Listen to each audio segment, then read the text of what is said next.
देश में भूतिया जगह हॉन्टेड प्लेस का नाम आते ही सबसे पहले जहन में अलवर स्थित भानगढ़ किले का नाम आता है।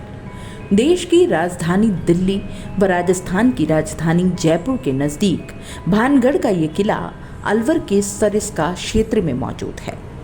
इस किले में कई मंदिर, बाजार, घर, गार्डन और राजा रानी का महल है, लेकिन कोई भी चीज़ या कहीं कोई भी भवन सुरक्षित नहीं है।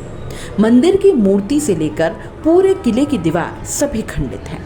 कहते हैं एक श्राप के कारण ये पूरी नगरी खंडित हो गई थी। भानगढ़ किले को भूतों की नगरी भी कहा जाता है। वैसे तो घूमने के लिए हजारों पर्यटन स्थल है, लेकिन जब मन में कुछ अलग की चाहत होती है तो भूतों की नगरी भानगढ़ का नाम पहले याद आता है। जयपुर से महज 80 किलोमीटर दूर और दिल्ली से करीब 300 किलोमीटर की दूरी पर अलवर के सरिस्का जंगल क्षेत्र के नज़दीक भानगढ़ का ये किला देश दुनिया में हॉन्टेड प्लेस के नाम से जाना जाता है। इस किले में भगवान सोमेश्वर, गोपीनाथ, मंगला देवी और केशव राज के मंदिर हैं। इन मंदिरों और ख्वाबों की नक्काशियाँ इसके इतिहास और गौरव को बयां करती हैं। यह किला भव्य और खूबसूरत है, लेकिन पूरा किला खंडित है। दरअसल एक तांत्रिक के श्राप के चलते यह किला खंडित हो गया और उसमें रहने वाले सभी लोगों की आत्माएं उस किले में भटक रही हैं।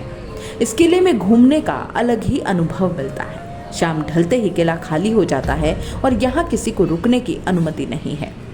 भानगढ़ की राजकुमारी रत्नावती बहुत खूबसूरत थी। राजकुमारी की खूबसूरती की चर्चा पूरे राज्य में थी। कई राज्यों से रत्नावती के लिए विवाह के प्रस्ताव आते थे। एक दिन किले में अपनी सखियों के साथ राजकुमारी बाजार में निकली। बाजार में वो इत्र की दुकान पर पहुंची और इत्र को हाथ में लेकर उसकी खुशबू सूंघ रही थी। उसी समय उसे दुकान से कुछ ही दूरी पर सिंधु सेवड़ा नाम का व्यक्ति खड़ा होकर राजकुमारी को निहार रहा था। सिंधु इसी राज्य का रहने वाला था और वो काला जादू जानता था। उसमें महारथी भी था। राजकुमारी के रूप को देख तांत्रिक मोहित हो गया।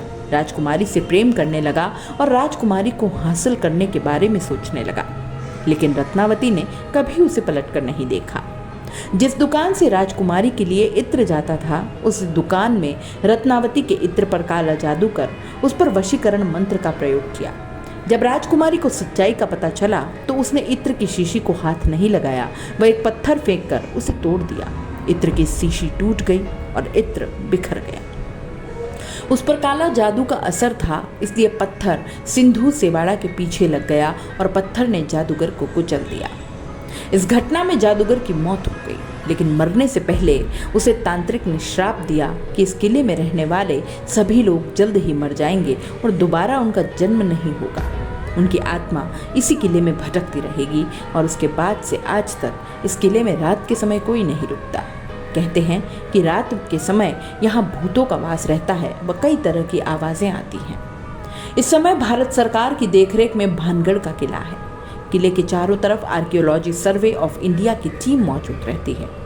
रात के समय यहाँ किसी को रुकने की अनुमति नहीं दी जाती।